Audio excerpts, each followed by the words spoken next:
Tudo bem, vamos lá continuar aqui o nosso estudo das palestras familiares de Além Túmulo.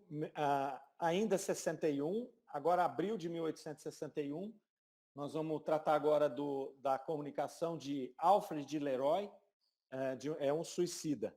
Então vamos ver o que ele vai nos apresentar. Deixa eu compartilhar a minha tela aqui, tem um negocinho aqui, não sei o que.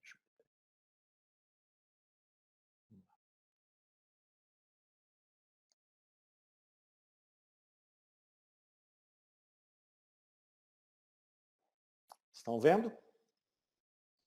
Sim. Você pode fazer a leitura, Soraya, por favor? Claro. Alfred Leroy, suicida. Gente, eu não sei ler. Siecle de 2 de março de 1861. Relata o seguinte. Num terreno baldio, na curva do caminho dito da Arcada, que vai de Conflans para Charenton, operários em trabalho ontem pela manhã encontraram enforcado num pinheiro muito alto um indivíduo que se suicidara. Avisado, o comissário de polícia de Charenton foi ao local, acompanhado pelo Dr. Josias, e procedeu aos exames. Diz o Droid que o suicida era um homem de uns 50 anos, de fisionomia distinta, vestido decentemente.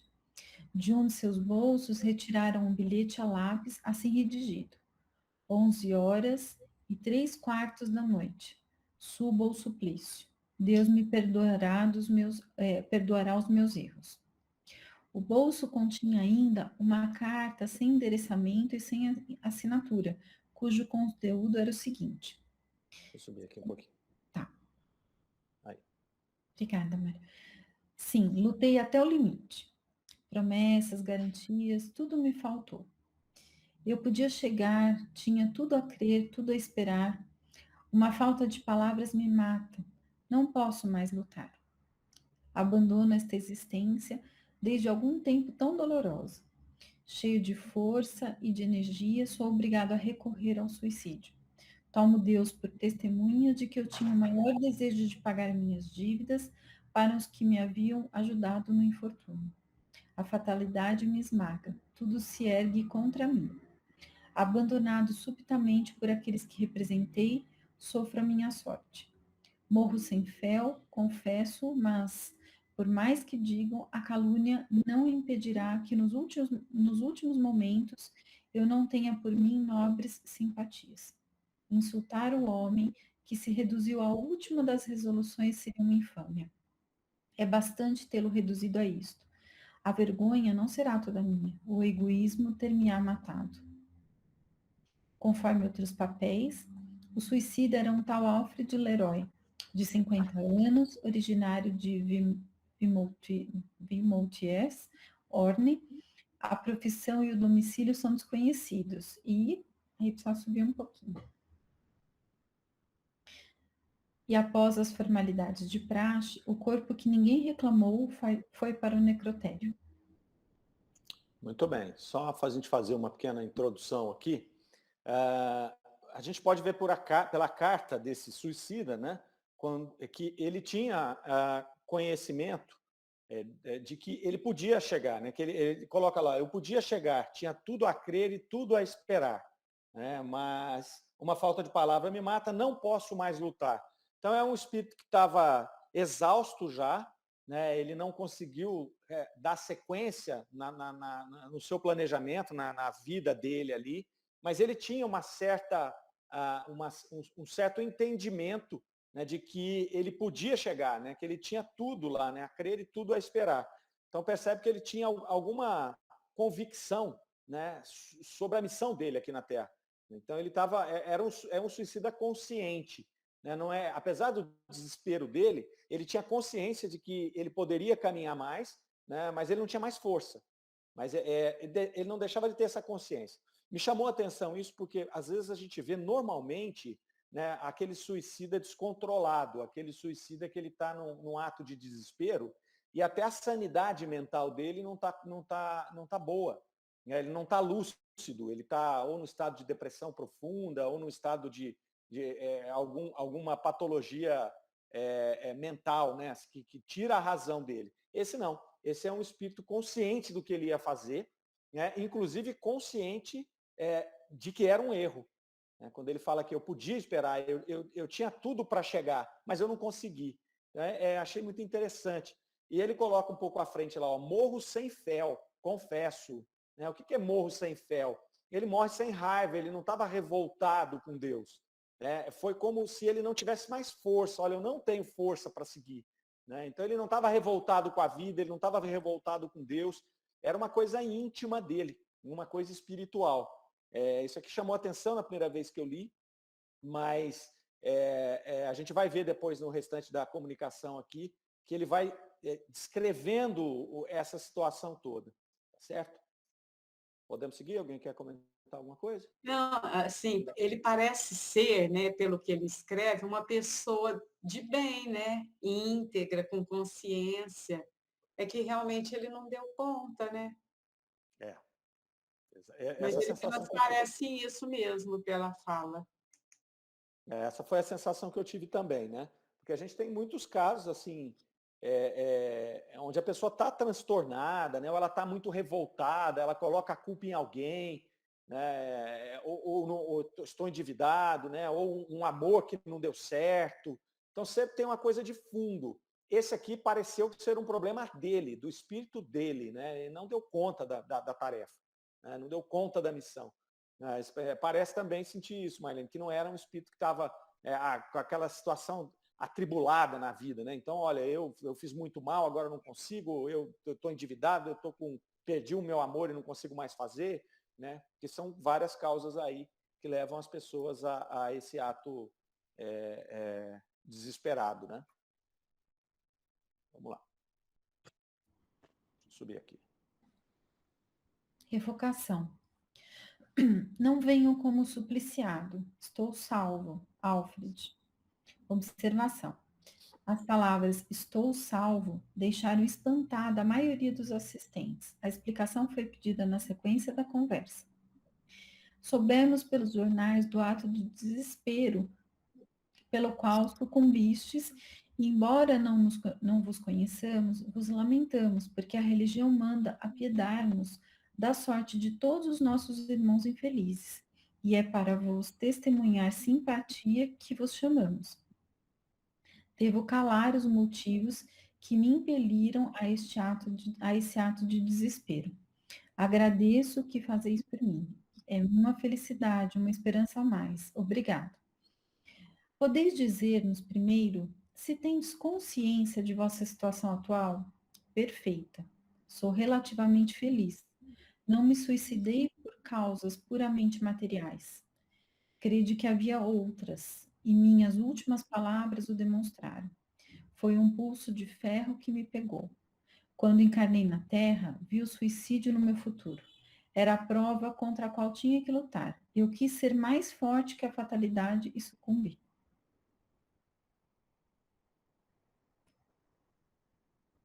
Observação. Ver-se-á logo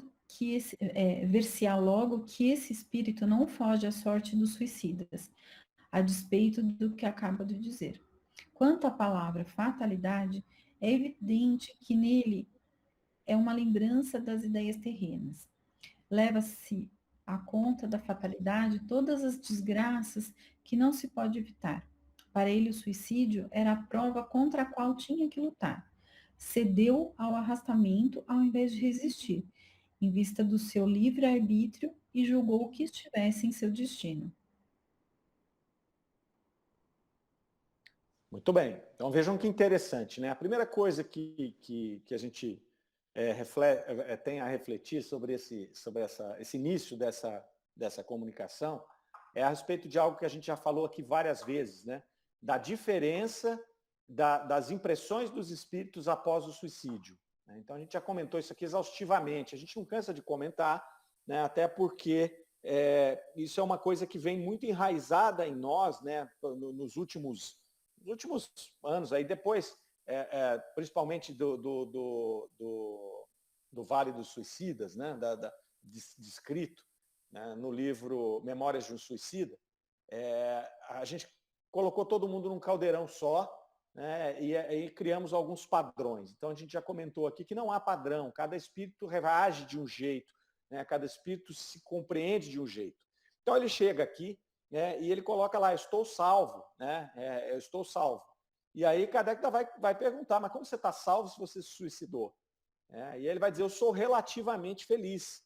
Ele vai falar que ele deve se calar dos motivos que levaram ele a cometer o suicídio, mas ele deixa ali algumas pontas para a gente inferir, né? Na verdade, a gente não tem certeza, mas a gente inferir essa situação.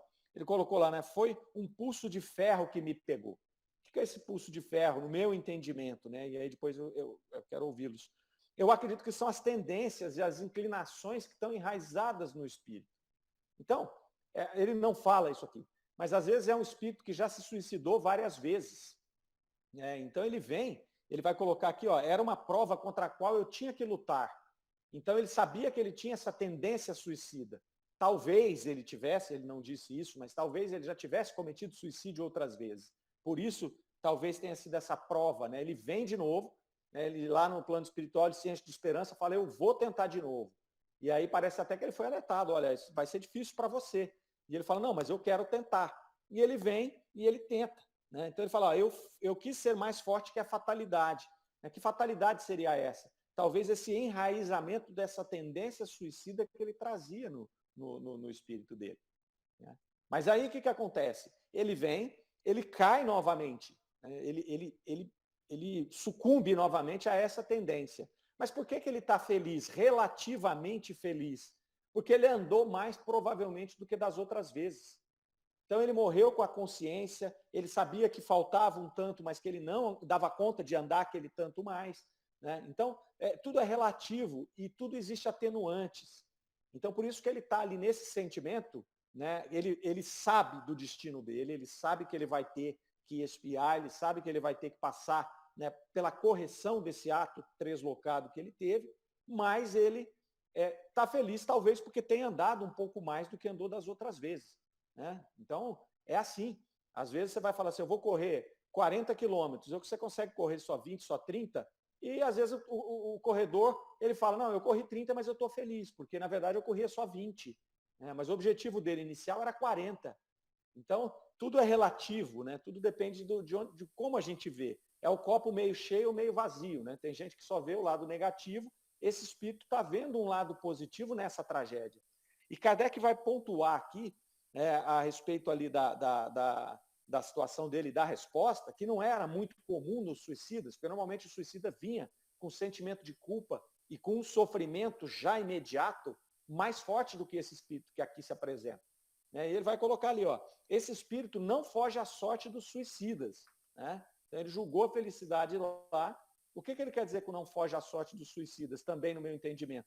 Que ele vai ter que passar pelas provações, pelas expiações desse ato dele. Né? Mas o espírito se mostra relativamente tranquilo com relação a isso. É como quem diz, olha, eu sei o que eu vou passar, né? Mas eu tenho lucidez. Eu tenho lucidez do que eu caminhei, eu tenho lucidez do que eu fiz, eu tenho lucidez do que eu vou ter que passar. Parece um espírito consciente e conformado da situação dele. Né? E não é um espírito que se revoltou contra Deus, se revoltou contra a criação, se revoltou contra alguma coisa. Me pareceu esse contexto aí. O que vocês acham? Ô, Mário, eu concordo e você sabe, aconteceu um fato muito interessante. Eu tenho uma aluna de evangelização, que o pai foi minha aluna retrasada, e o pai suicidou. Aí eu mandei eles escolher os assuntos que queriam que eu desse para eles no mês seguinte, e ela escolheu o suicídio. E eu já sabia que o pai dela tinha suicidado, tudo, né? Aí depois ela falou assim, Nicinha, o papai vai para o Vale dos Suicidas? Eu falei, olha, você não vai preocupar com isso agora, Marcelo. Todo suicídio tem atenuantes e agravantes. Então, nós não temos condições de julgar para que lugar o seu pai vai. Ele vai ser responsável pelo falha que ele cometeu? Vai, mas tem atenuantes. O julgamento de Deus é de amor, não é de vingança. Então, você fica tranquila e você pede, você ora muito por ele e pede para que ele alcance a luz, para que ele possa ver as pessoas que querem ajudá-lo, para ele ter mais consciência do que ele fez que ele vai encontrar a felicidade um dia, com certeza. Aí ela começou a chorar e falou assim, ai, porque eu estava com tanto medo dele ir para o Vale do Suicídio, porque todo mundo estava falando isso para mim. Falei, não pode... E falei para os meninos, olha, não, isso, gente, o Vale dos Suicidas é um livro, é uma história para contar o sofrimento que um suicida passa, mas não são todos. Então, tudo eu falo para eles falam assim para mim, tem atenuantes e agravantes, né, Nici? Sei, porque eu falo, tudo tem mesmo, né? Atenuantes e agravantes. A gente não pode, igual você falou, pôr tudo no caldeirão só. Não é assim. E eu sei que ela ficou tão feliz de eu falar que, não podemos falar isso que seu pai vai para Vale do Suicida, não. Aquilo é um exemplo de espíritos remitentes que erraram muito. E que não pode, nem qualquer errou muito, Marcelo. Isso não acontece sempre. Aí ela ficou feliz que eu falei que não tinha atenuantes e agravantes, né? E ela achava que o pai dela tinha muito mais atenuantes, claro, né? E claro, Então, foi mas bom isso para que ela. você está falando, Nice, é pura verdade. A gente precisa, nós espíritas, precisamos tomar muito cuidado com isso. Você vê, esse texto fala sobre isso. Eu conheço uma pessoa que teve um caso de suicídio na família, gente, ela ouvia horrores de espíritas. Ela não era espírita, ela era católica. Aí um dia ela disse assim para mim, Deus me livre dessa religião. Essa religião aí só promete coisa ruim. Aí eu falei, mas por quê? Aí a pessoa me explicou. Então eu fiquei pensando, gente, que responsabilidade a nossa, né? E com que moral a gente fala isso? Aí, esse texto que o Mário trouxe hoje. É bem isso. É esse assunto que é perigoso, que a gente tem que tomar muito cuidado, e aborto. Isso Quem mesmo. vai falar, às vezes, de aborto em casa espírita, também uma vez, foi num desses cursos de gestante, nos primeiros que nós fizemos. Uma moça pediu para participar, ela não estava grávida, tal. No final, ela nos chamou para conversar e ela disse assim, olha, ela era uma pessoa que já devia ter quase seus 40. Mas aí ela contou mais ou menos a história, que quando ela era jovem, ela se engravidou e era muito jovem, com muita pressão, ela cometeu um aborto. E aí eu via misérias também de espírita, né, gente? Que é espírita que fala isso. E a moça estava carregando esse peso. Nós falamos, não, isso aí não é assim, né? Foi explicando mais ou menos, como diz, tem atenuantes e agravantes. E às vezes você fala isso no ambiente espírita, esquece que tem pessoas que passaram por aquilo. E aí o orador às vezes fala com uma propriedade, como se aquilo realmente fosse daquele jeito. Isso é muito complicado, viu? A gente presta um desserviço à doutrina espírita. Eu sempre lembro, Mário, do doutor Ricardo de Bernardes. Ele fala assim, todas as faltas deverão ser resgatadas, mas não se resgata faltas só com a dor. Resgata-se as faltas também pelo amor. Então, isso para mim é uma coisa de vida que eu passo para os meus alunos sempre. É isso aí mesmo, gente. Não tem que sofrer para resgatar a falta. Você resgata muitas faltas pelo amor. Ele conta uma história maravilhosa sobre isso e é muito bom. Gente, estou lendo um livro aqui que chama Valério, o caso de obsessão. O escritor dele chama Manuel Cristiano. A Nora que deu o espírito Nora, sabe? Mas tem tanto trevoso nesse, vai me arrepiando de ler. Falar de Maria, a gente tem que estar sempre positiva, porque se você baixar a mente, eles caem na gente. Se tiver o que eles falam, que faz, e eles fazem, ele falou que vai. Tem um aqui que falou que passa pelo o mestre divino, passa pelo Allan Kardec, passa por todos os espíritos, todos os espíritos bons, sabe? Que é igual São Francisco de Assis, Santo Antônio, ele falou que já passou por todos eles no centro, mas é um centro de baixa categoria, não é? Porque quem não vai aceitar, né? Se a gente não ficar atento, ele vai passar pelo nosso também, né? Porque esses espíritos são muito inteligentes, né? Eles realmente têm essa capacidade. Demais. O que eles falam ali Se tiver, conta tudo como que é, porque só que eles não querem reencarnar, eles querem viver lá trebando nos outros. Ele quer Exato. matar, ele quer destruir, ele quer ter a empresa dele, porque esse Valério tem uma empresa, ele quer tomar. Nossa, mas você te ver que horror. É assim, Então, quer dizer, é dele, né? É desse espírito aí. E no caso dos suicidas, é o que a Marlene e o Eunice também falaram, né, Honória? O que acontece é que, às vezes, a gente transforma a doutrina espírita numa doutrina desesperadora e não consoladora. Esse tipo de conversa, quando começa a falar em aborto, quando começa a falar em homossexualidade, eu já vi cada bobagem de palestrante falando sobre essas coisas, né? São leituras incompletas, são entendimentos incompletos, não que a gente conheça mais do que ninguém, mas é só a gente fazer uma leitura mais ampla, né? Tem muito material para você ler e tirar conclusões. A pessoa lê um livro, né, às vezes até de algum sei lá, algum autor até duvidoso, hoje tem vários, que deve ser analisado com muito cuidado, né? E aí sai fazendo palestra dessas coisas, né? Coloca o que está na cabeça deles. A gente está tentando compilar aqui um conjunto de coisas que a gente vai vendo, né?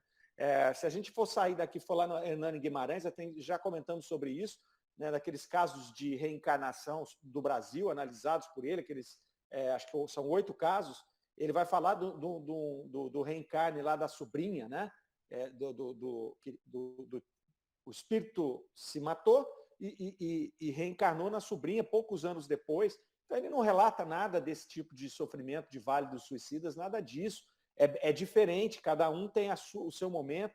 E mesmo aqueles que estão no Vale dos Suicidas, ali, né, naquela descrição mesmo, é um período. É um período, né? Não é um período que ele vai trabalhar para poder sair daquele processo. E a gente tem. Qual que é o nosso objetivo enquanto espíritas? É ajudá-lo a sair de lá. Com a oração, com o amor, com a vibração, é fazer com que ele saia daquele pensamento, daquele sentimento de culpa, né? Levante a cabeça e vá para o trabalho, vá para o amor, vá para a expiação. Né? Todos nós vamos ter Aí, quando coisas. eles veem um protetor, eles correm, eles não querem saber, falam que não quer mais encarnar, quer ficar lá fazendo toda essa roça. Esses aí são os que são os reticentes no mal, né? E a mesma coisa de um espírito suicida, por exemplo, ele entra naquele monopensamento dele, quando eles relatam, por exemplo, que ele fica vendo a hora da morte, na verdade é o sentimento de culpa dele, né? O arrependimento, e aí ele fica naquele monopensamento. Né? Nós fazemos isso encarnados. Quantas vezes a gente entra num monopensamento, gente? Você discute com alguém e aí você fica reproduzindo aquela discussão semanas. Né? E você fica divagando o que você falaria.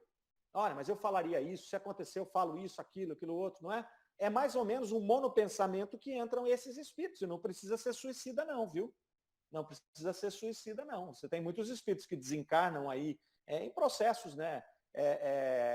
Que ainda não tem uma consciência mais clara, e ele fica em monopensamento lá. Por exemplo, ele não sabe que ele desencarnou, ele fica na casa dele tentando conversar com as pessoas, e às vezes ele fica anos.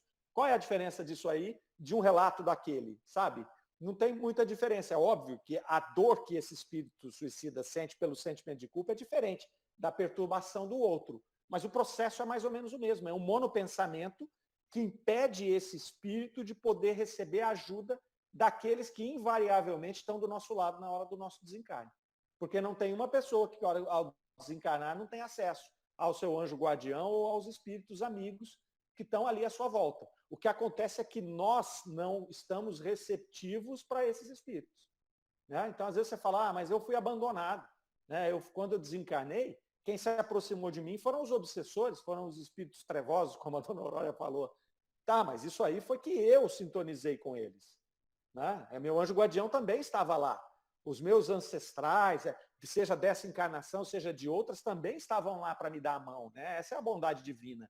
Agora, nós temos o livre-arbítrio. Se eu me fecho como uma ostra, fechei, ninguém vai achar essa pérola que está ali. Né? Então, a gente tem que estar abertos. Estando aberto, estando sintonizado com o espírito, com o nosso anjo guardião, nosso espírito protetor, e com Deus, eu vou com certeza receber esse auxílio, né? Para poder continuar o meu processo. É interessante, né, Mário, isso aí que você está dizendo. Se nós que estamos encarnados aqui, eu estou falando de mim, criaturas compromissadas, endividadas, né? Igual chegou aquela moça.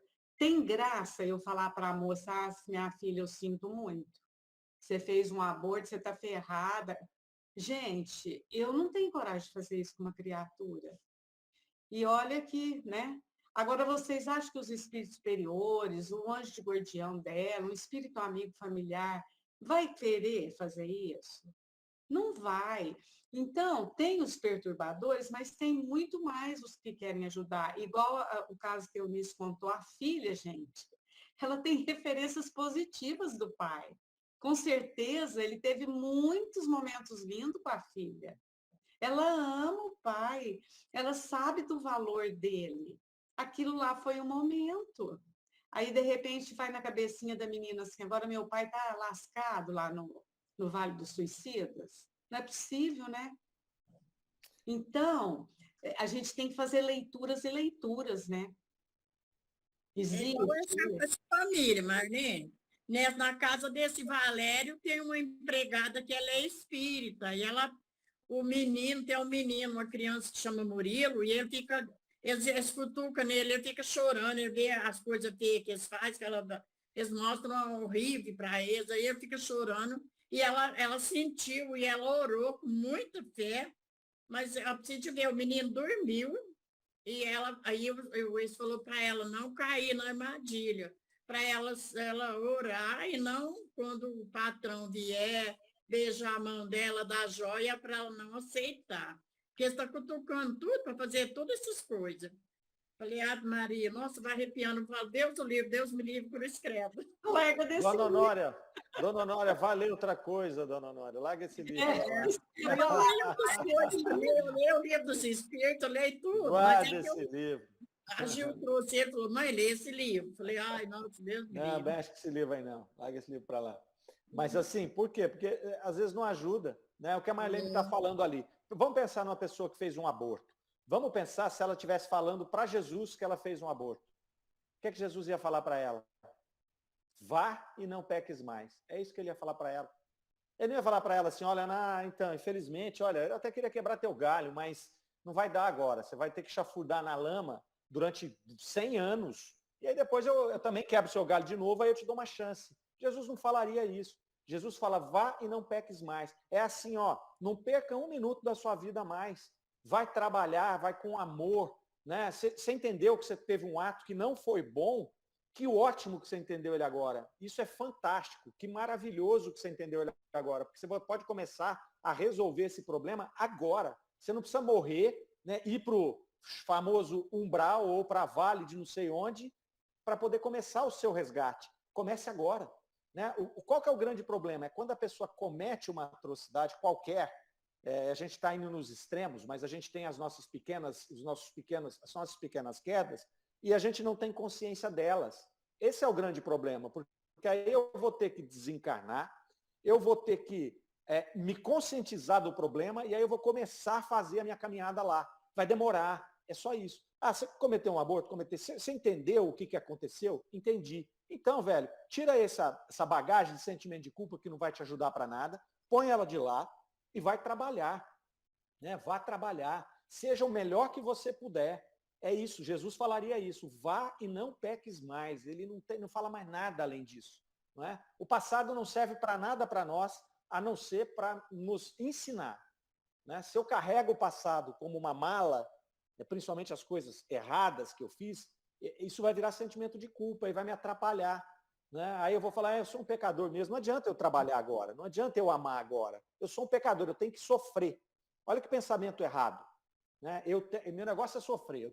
E essas pessoas, elas passam muitas vezes, por serem mal orientadas até, elas passam muitas vezes a procurar o sofrimento. Elas não se acham mais capazes de ser felizes. E aí ela inconscientemente, ela busca o sofrimento, busca situações de sofrimento, achando que o sofrimento regenera.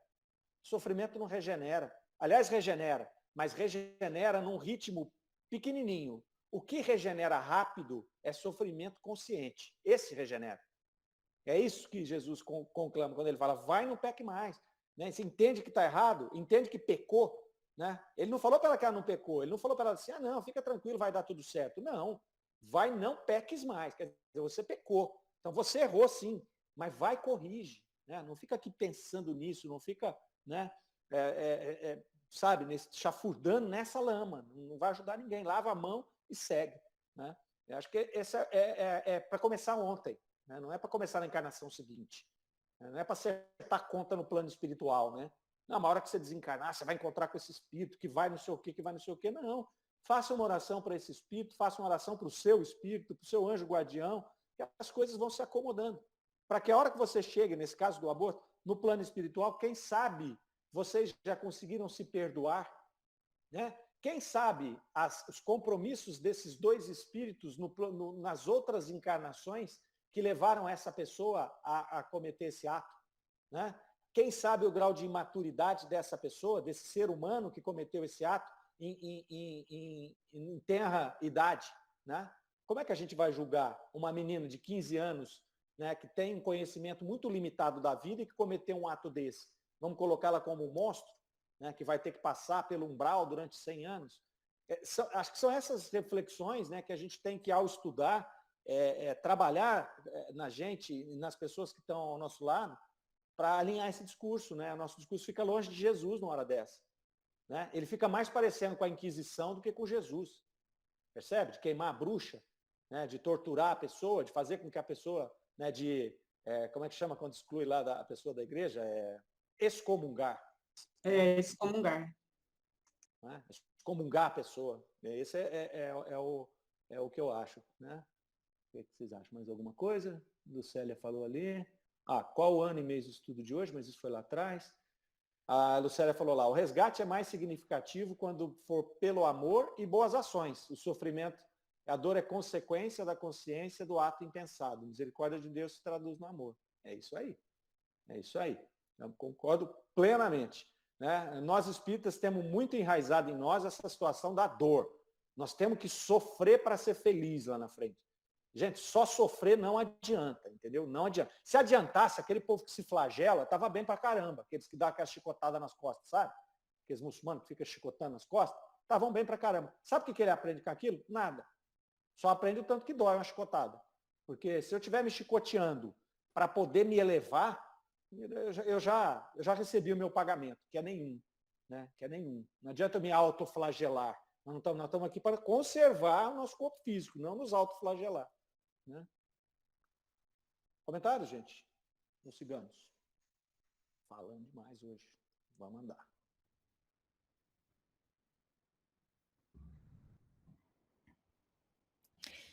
Quisestes escapar a uma situação desagradável pelo suicídio. Ganhastes alguma coisa com isto? Aqui está o meu castigo, a confusão do meu orgulho e a consciência da minha fraqueza. Segundo a carta encontrada convosco, parece que a dureza dos homens e uma falta de palavra vos conduziram à própria destruição. Que sentimento experimentais agora pelos que foram a causa dessa resolução funesta? Oh, não me tenteis, eu vou-lo peço. Observação. Esta resposta é admirável. Ela pinta a situação do espírito lutando contra o desejo de odiar os que lhe fizeram mal e o sentimento do bem, que o impele a perdoar. Ele teme que esta pergunta provoque uma resposta que a sua consciência reprova. Lamentais o que fizestes? Eu vos disse, meu orgulho e minha fraqueza são a sua causa. Em vida, crieis em Deus e na vida futura? Minhas últimas palavras o provam. Marcho para o suplício. Observação. Ele começa a compreender sua posição, sobre a qual, a princípio, pôde ter uma ilusão, porque não podia ser salvo e marchar para o suplício. Essas comunicações são riquíssimas, né? Olha o que ele coloca aqui, ó. Né? Kardec pergunta para ele, você quis escapar daquele sofrimento, mas o que você ganhou, né? E ele falou, o meu castigo é a confusão do meu orgulho, né? E a consciência da minha fraqueza.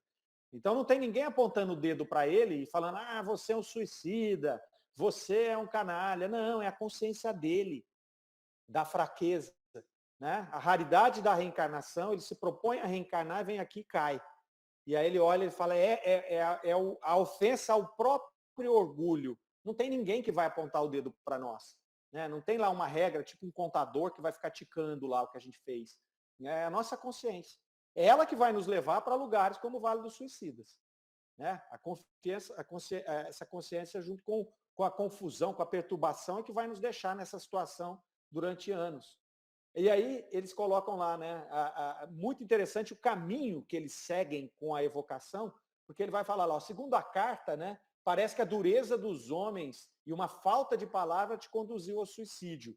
Né? Que sentimento que você experimenta com aqueles que foram a causa? E aí ele fala, não me tenteis, eu vou-lo peço. Por quê? Porque ele poderia cair ali num processo de culpar os outros. Né? Kardec interpreta ali pelo fato dele ter ódio dessas pessoas e dele não perdoá-las. Mas também ele poderia cair no erro pior, que é culpar os outros pela fraqueza dele. Então, toda vez que a gente culpa alguém por algo que a gente fez de errado, a gente está perdendo a oportunidade de aprender. E essa é uma característica muito nossa, né? De espíritos no nosso estágio evolutivo. Então, você comete alguma coisa errada, você fala, mas também foi a pessoa que me levou a isso. Ele me irritou muito, por isso que eu fiz isso. Né? Ou então, se tivessem me ajudado, eu não teria feito. Os espíritos superiores que aqui passam em missão, eles são tentados o tempo inteiro. São eles que passam as maiores provações. Né? Então, o exemplo máximo, Jesus, né?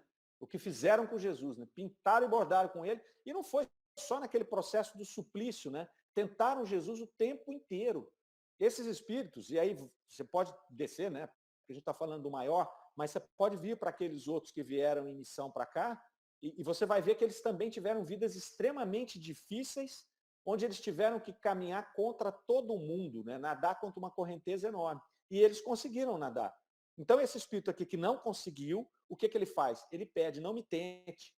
Eu não quero entrar para essa seara de não perdoar as pessoas e nem de transmitir para os outros. Ele deixa claro aqui, né? Foi a minha fraqueza que sucumbiu. Não foi os outros. Porque se ele tivesse sido forte, ele teria passado, como tantas pessoas passam pelos seus sofrimentos aqui e consegue passar. Né? Então, colocar a culpa nos outros, esse é sentimento de culpa e transferência de culpa. São os dois grandes problemas que atrapalham a nossa evolução espiritual. Né? Aí eles vão perguntar lá, né? Em que vida em vida crieis em Deus e na vida futura? E aí ele coloca, as minhas últimas palavras provam, marcho para o suplício. Então ele tinha consciência da vida futura, lá na carta dele, lembra que ele escreveu lá? Marcho para o suplício.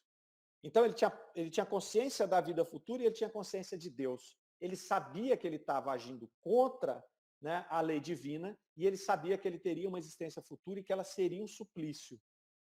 Só que mostra, eu não conseguia, eu não dei conta. Paciência, é o estado que ele está nesse momento de evolução espiritual.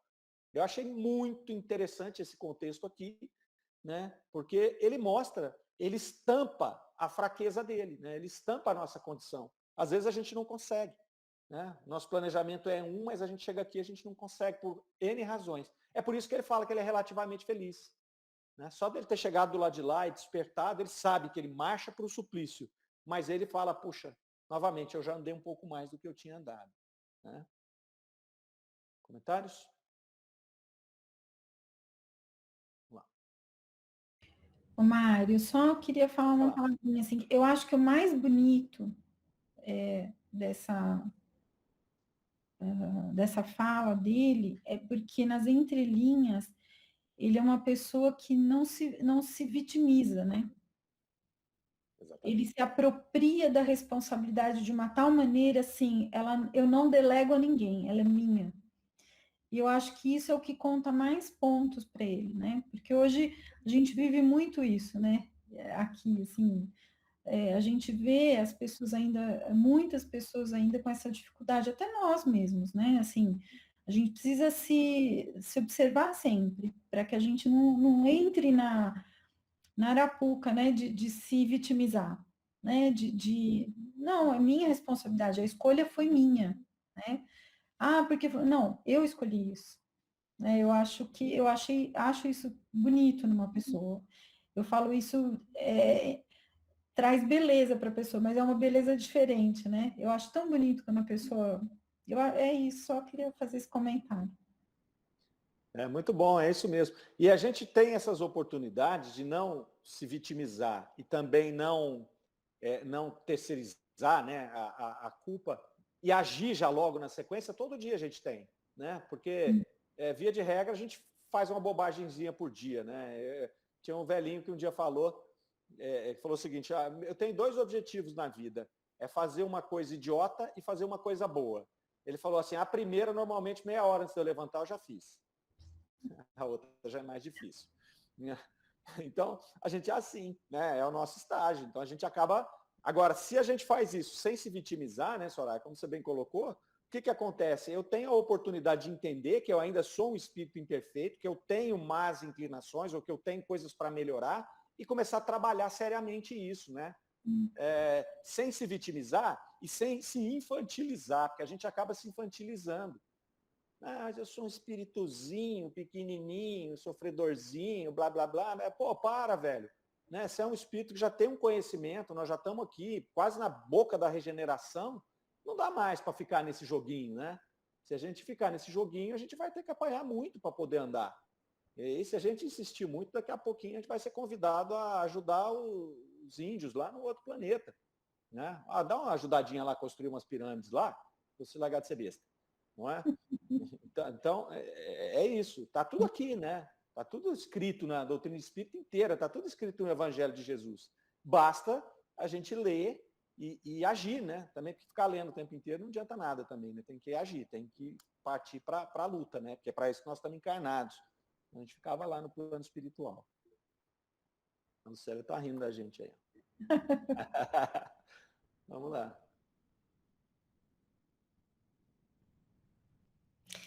Tomando essa resolução, que pensais que vos aconteceria? Eu tinha bastante consciência da justiça para compreender o que agora me faz sofrer. Por um momento tive a ideia do nada, mas logo a repeli. Se tivesse tal ideia, não me teria matado, antes teria me vingado. Observação. Esta resposta é ao mesmo tempo muito lógica e muito profunda. Se ele acreditasse no nada após a morte, ao invés de se matar, ter-se-ia vingado, ou pelo menos teria começado por vingar-se. A ideia do futuro o impediu de cometer um duplo crime. Com a ideia do nada, o que teria a temer se queria tirar a própria vida? Não mais temeria a justiça dos homens e teria o prazer da vingança. Tal consequência das doutrinas materialistas que certos sábios se esforçam em propagar. Se estivesseis bem convencido de que as mais cruéis vicissitudes da vida são provas muito curtas em presença da eternidade, teríeis sucumbido? Muito curtas, eu o sabia, mas o desespero não pôde raciocinar. Suplicamos a Deus que vos perdoe em vosso favor de dirigirmos esta prece, a qual todos nos associamos. Deus Todo-Poderoso, sabemos a sorte reservada aos que abreviam seus dias, e não podemos entravar a vossa justiça. Mas sabemos também que a vossa misericórdia é infinita. Possa ela estender-se sobre a alma de Alfred Leroy. Possam também nossas preces, mostrando-lhe que há na terra seres que se interessam por sua sorte, aliviar os sofrimentos que padece por não ter tido a coragem de suportar as vicissitudes da vida. Bons espíritos, cuja missão é aliviar os infelizes, tomai-os sob vossa proteção. Inspirai-lhe o pesar pelo que fez e o desejo de progredir por novas provas que saberá suportar melhor. Esta prece me faz chorar, e desde que choro, estou feliz. Show, né? Olha só, o que ele começa falando aqui nessa pergunta número 8, né? Tomando essa resolução, o que pensaste que vos aconteceria? E ele fala, eu tinha consciência da justiça, né? E que me faz sofrer agora. Por um momento eu tive a ideia do nada. Então ele lá encarnado, por um momento ele pensou, falou, se eu morrer, tudo vai acabar. Então ele teve uma ideia materialista por um momento, mas aí ele disse lá, ó, logo a repeli, se tivesse tal ideia, não me teria matado, teria me vingado. Olha que interessante, né? Se ele imaginasse que a vida acabasse depois da morte, para que ele ia se matar? Né? Não ia se matar, ele ia matar a pessoa que estava pentelhando ele lá.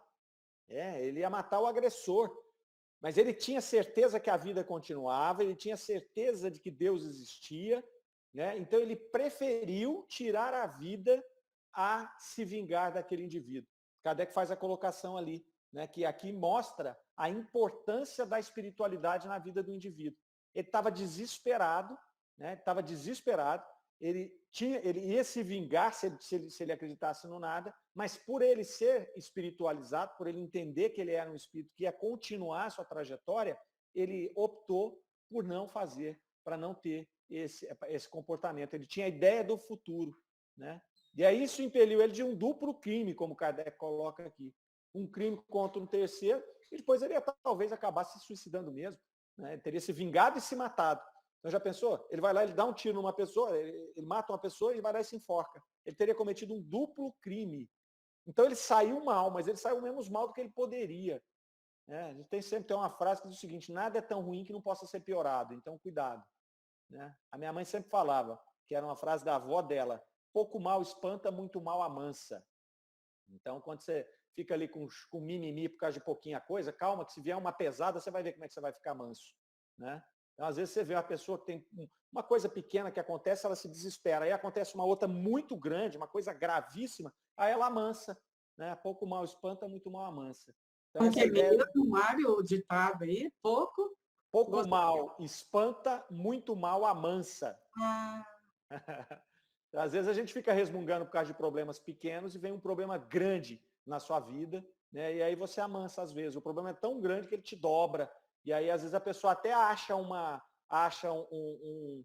esperança naquele problema tão grande. E a gente fica procurando picuinha na vida para falar que a nossa vida é ruim, né? Que a gente é vítima, que ninguém... aquela coisa toda, né? Aquele mimimi. Aí vem uma coisa, uma doença grave, uma coisa, e você tem que passar por aquilo, porque é inevitável. Né? Então, eu estou lá resmungando que eu estou com uma dor no meu joelho dói direto, e eu fico aqui com mimimi, amanhã eu descubro um câncer. E aí eu tenho que encarar isso aqui e meu joelho ficou lá para trás, né?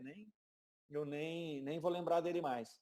É muito interessante essa colocação aqui do espírito. E aí ele vai falar lá, ó, você tinha consciência, né, se você tivesse consciência das vicissitudes da vida e sabendo que elas eram tão pequenas, você teria feito outra coisa? Teria sucumbido? Ele fala assim, são muito curtas, eu sabia, mas o desespero não pôde raciocinar. Então ele sabia, mas ele não deu conta. É isso que aconteceu com esse espírito. Não é que ele era ignorante, não é que ele era materialista e ele achou que ele ia resolver os problemas todos da vida dele se matando. Né? Ele fez uma escolha consciente. Ele vai ter que reparar esse dano. Né? Mas ele consegue, a partir daí, ter consciência disso. E aí fizeram a prece para ele, e o que ele disse? Esta prece me faz chorar. Desde que choro, estou feliz. Por que ele está feliz? Porque ele está sensível. Ele está sensível a receber aquela prece, não é? Então ele está chorando, ele está comovido, né, das pessoas orarem por ele, é uma ajuda, por isso que ele está feliz. Né? Então, mesmo em sofrimento, ele está feliz. Então agora, ele alcançou esse espírito, o bom sofrer, o sofrimento produtivo, o sofrimento que vai acelerar o processo evolutivo dele. Né? Ok? Mais um pouquinho. Vamos lá. Dissestes no começo, agora estou salvo. Como conciliar estas palavras com o que dissestes depois? Marcho para o suplício. É como considerais como considerais a bondade divina? Eu não pude viver, era impossível.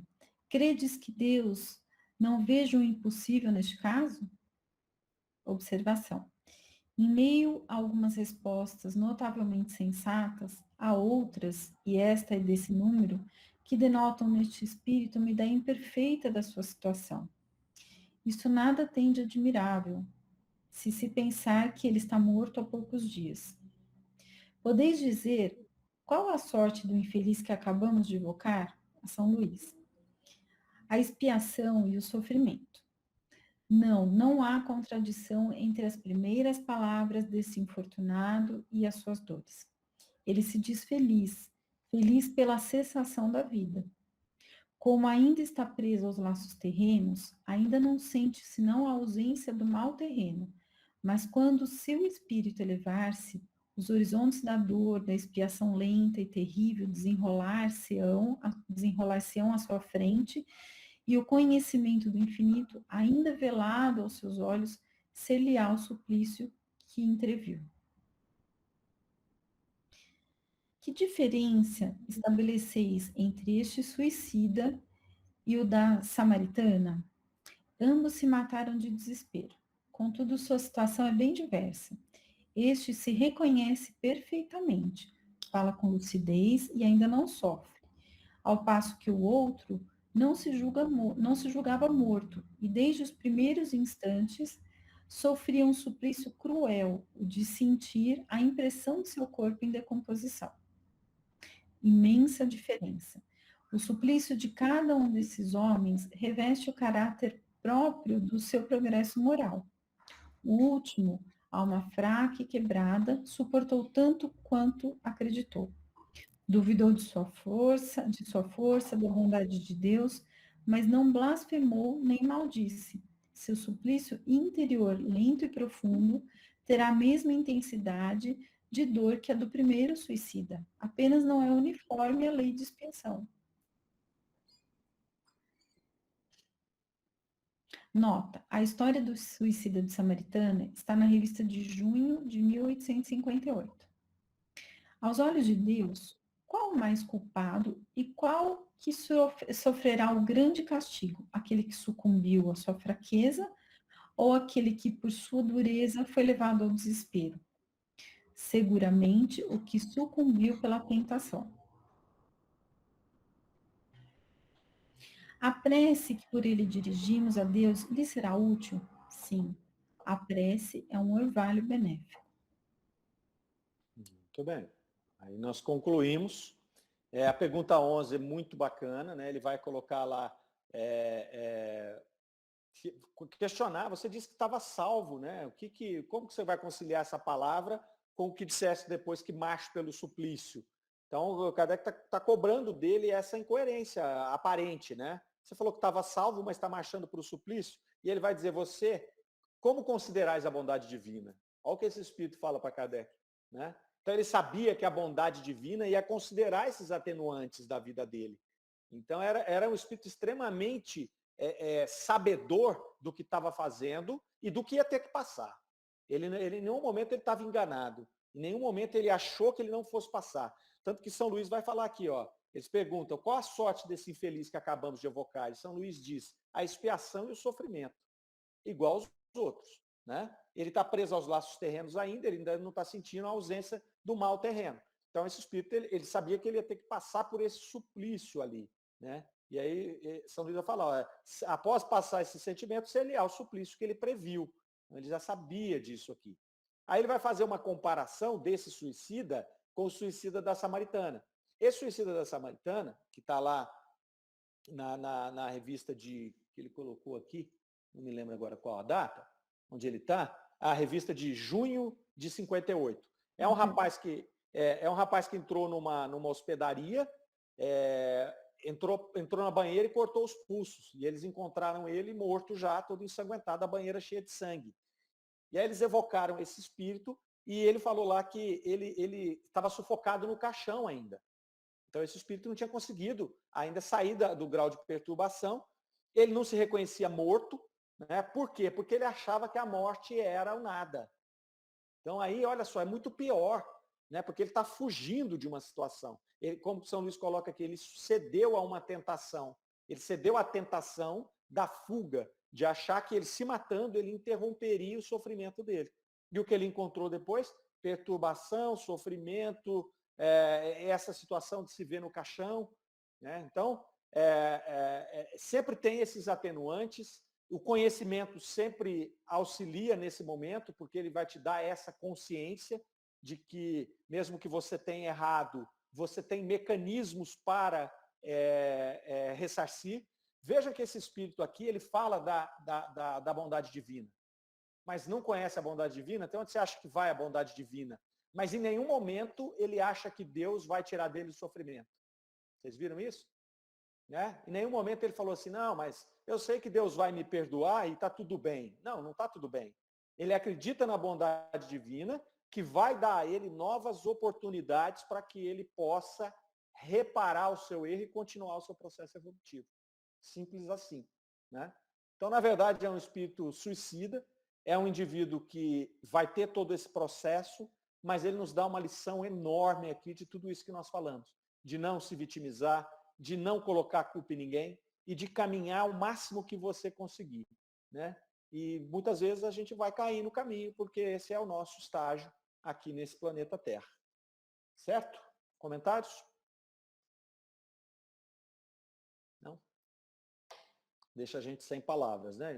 Eu gostei muito. Nossa, essa comunicação. Ela buga mesmo. Mas é isso. Mas eu acho que é uma comunicação de esperança, né? Apesar de ser uma comunicação de um suicida, eu achei ela muito bonita. Traz essa realização, né? de que o caminhar vale a pena, né? Que a consciência vale a pena, que a bondade divina é um farol que está lá na frente nos iluminando o tempo inteiro e a gente nunca pode deixar de olhar para ele, né? E que tudo vai dar certo no final. Ainda que o final, a gente tenha que, para chegar no final, a gente tem que se arranhar aí numa estrada de espinhos, mas lá na frente a gente sabe que vai dar tudo certo. Beleza, meninos? É interessante que ele, na verdade, ele traz muito essa esperança, né? Sem ele ter expressado isso verbalmente, ele tipo assim, eu arco com as consequências, né? E não desisto, né? Exatamente. Bacana. E ele está feliz porque ele tem consciência da situação dele. Isso é uma felicidade. Lembra que a semana passada nós falamos sobre a desilusão? Né? A desilusão ela é fantástica. Eu tenho consciência da minha situação. Então, o que eu vou fazer a partir disso? Porque quando eu estou iludido, eu tomo decisões em cima de uma ilusão. Então, eu corro o risco de estar no caminho errado e correr mais. Então, eu vou me afastar do destino. Né? Então, eu chego numa bifurcação, eu me iludo que o caminho é para a esquerda, mas ele, na verdade, é pela direita. Se eu continuar iludido, eu vou andar cada vez mais longe de onde eu quero chegar. A hora que eu me desiludo, eu falo, não, mas eu estou no caminho errado, eu volto. E quando eu começo a voltar, eu começo a ficar mais perto de onde eu quero ir. Então, essa é a grande mensagem desse espírito aqui. Né? Mário, e também uma mensagem para aqueles que ficam, né, que às vezes sofrem com a perda de entes queridos, de o quão importante essas preces para encorajar esses espíritos a enfrentarem esse processo, né? Que uma vez que isso aconteceu, né, que infelizmente ele, né, ele cometeu, ele não suportou, mas é importante que a prece enviada seja de encorajamento para que ele confie em Deus, né? E para que ele peça outras oportunidades, né? Então, assim, eu acho que eu gostei de estudar esse caso para ter, acho que esses elementos, assim, para ajudar pessoas próximas, né? Nós, assim, como espíritas, temos uma boa palavra, né? Ao invés de, como a Eunice trouxe, né, aquele relato de ver uma criança aflita e poder dar, ela deu uma boa palavra, né? Eu acho que tudo que essas pessoas precisam é essa boa palavra, né? E é uma palavra de esperança, né? Que eram as palavras do Cristo, né? De esperança pura na vida futura. Meu reino não é desse mundo. Então, ele mostrava para nós como é que era o reino dele. Diga aí, Verinha. Nossa, é muito aprendizado, gente. Essa pandemia trouxe para mim, assim, abriu meus horizontes com esses estudos semanais, assim, que eu estudo toda semana, né? A semana inteira. Então, assim, para mim está sendo muito válido. Que ótimo, muito bom. Meninos, vamos fechando? Então, até a semana que vem. Semana que vem a gente tem 2 ou 3 evocações aqui, muito legais para a gente poder trabalhar. Então, não percam, vai ser muito show. Né? Vai ser muito, muito, muito aprendizado. Beleza?